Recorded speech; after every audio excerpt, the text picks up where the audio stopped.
Уважаемый Владимир Владимирович, после исторического воссоединения Крыма с Россией и реабилитации крымских татар 18 мая объявлен вами Всероссийским днем скорби.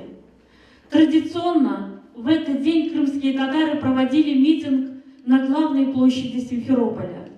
Сегодня мы, члены региональной общественной организации «Крым-Бирлиги» и Общественного совета крымско-татарского народа, обращаемся к вам, как президенту Российской Федерации, от имени всего крымско-татарского народа с просьбой разрешить провести траурный митинг 18 мая на центральной площади Симферополя.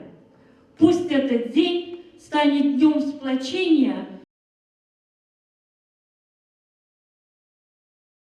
Уважаемый Владимир Владимирович, мы, члены Общественного совета крымско-татарского народа, обращаемся к вам как к гаранту наших конституционных прав от имени всего народа с просьбой. Первое. Оказать содействие в проведении Всемирного конгресса крымско-татарского народа в Крыму для объединения и координации усилий общественных организаций крымских татар всего мира, желающих работать на благо своей исторической родины. Второе.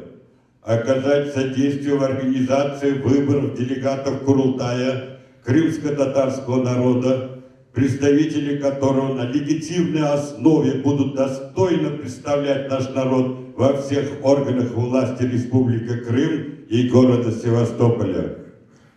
Третье. О государственном порядке возобновления вещания крымско-татарских средств массовой информации на всей территории Республики Крым, города Севастополя.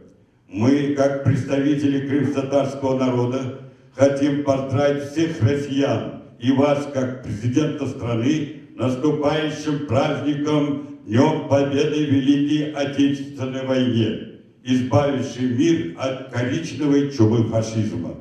Спасибо.